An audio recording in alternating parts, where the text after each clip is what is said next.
with us now is the Ukrainian ambassador to the UK, Vadym Prystaiko. Hi. Good morning. How was the weekend for you? As for many, many people, especially in Ukraine and Russia, watching TV and trying to understand what is actually happening. And what is happening? There is no shortage of opinions and experts, ideas, what, why, who won the shrewd politician Prigozhin, careful businessman Prigozhin, military commander Prigozhin. But the most important thing is that Putin is weakened.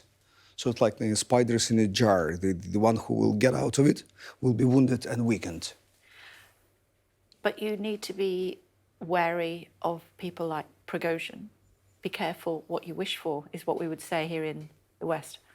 Oh, we're not wishing him to win. All of them are enemies of ours, so we have no mistake. But the problem is in Russia that they already started looking for the better sort of project. Look at him, how he was treated by people in Rostov, like a rock star. Look at the bureaucracy, the whole system.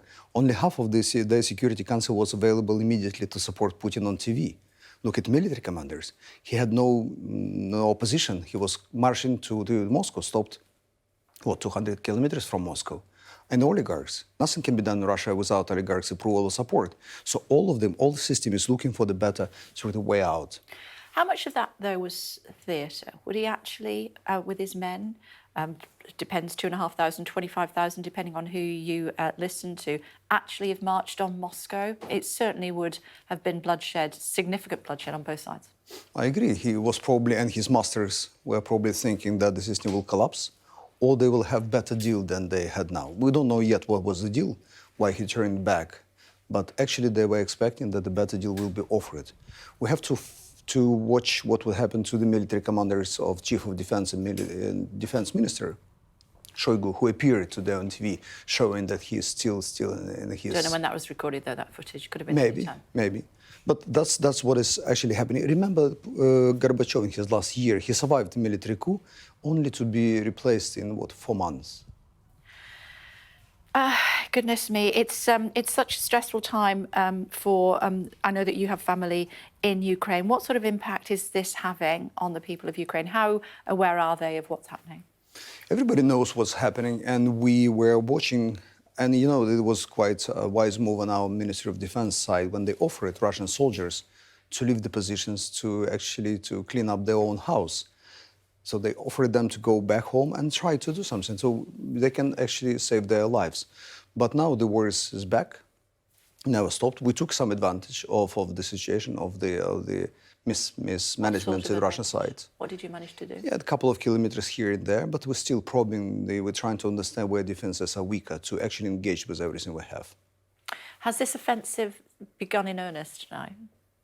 It's already begun.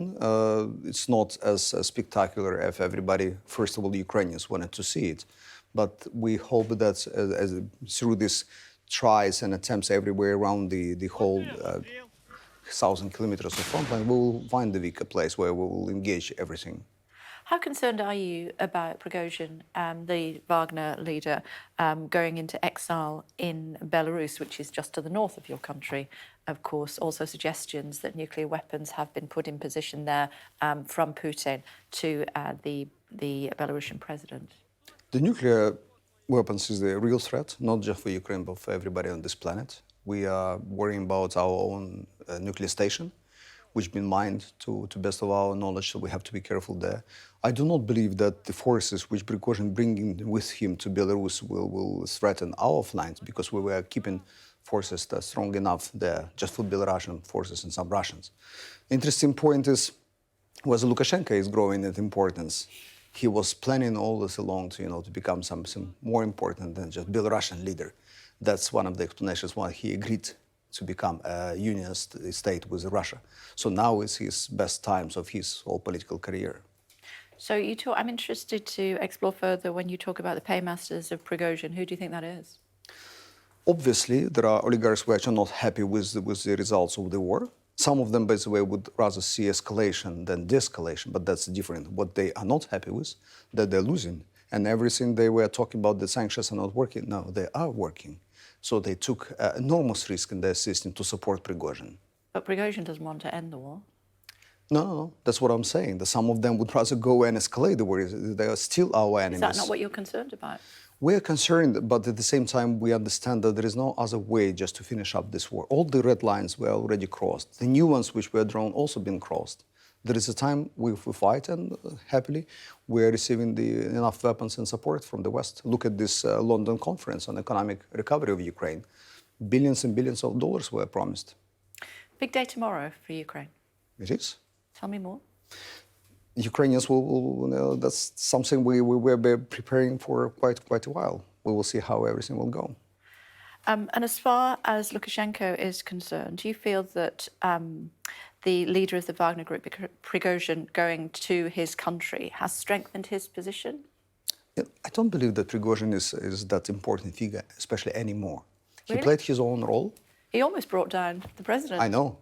At least he tried to go there, and he scared everybody in his own system, and some people were obviously supporting him. But we have to watch for another leader to come. And Prigozhin was not the only one who was quite popular and then been just sent in obscurity. It was the guy who was running this 2014 rebellion, Girkin. Now he's a minor figure on his own local TVs. When are you guys going to get around the table with the Russians? As soon as this table will be established somewhere in between the Ukraine and Russian official borders.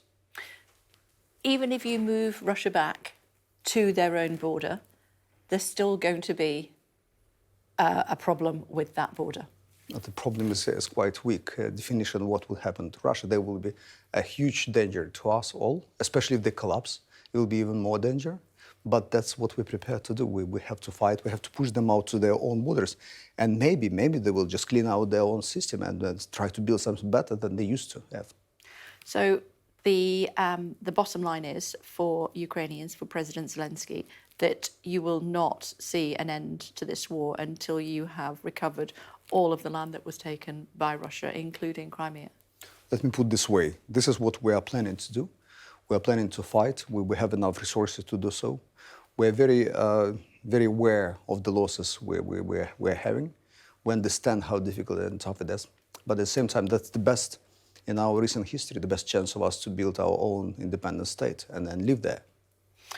Did you allow yourself at any stage over the weekend a wry smile from what was going on in Moscow? In February of last year, you were threatened that your capital would be taken in 24 to 48 hours. Over the weekend, in a 180-degree turnaround, it was Moscow that was threatened. Yeah, dark irony here. They started with 2-3 days to take over Kyiv, and now they defended their own capital and talking about civilian war in their own hands.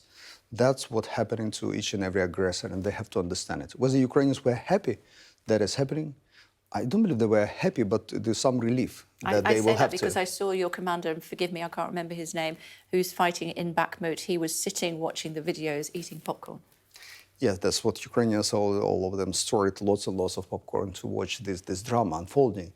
Very unfortunately for us, it was very short-lived at least.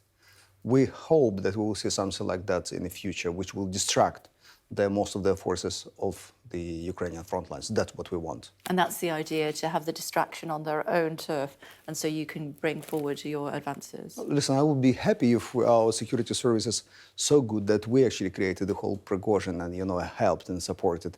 I'd like to think this way, but I believe that their own internal problems, which we will take advantage of, for sure.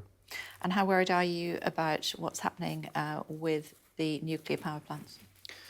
This is the biggest power plant in Europe. So if there are nations who knows what is that, the nuclear disaster, Ukraine, one of our very few of those ones. So we understand what could happen. And that's why President Zelensky is trying to reach to everybody, the leaders around the globe, and try to tell them that, guys, we have to do something before it's too late.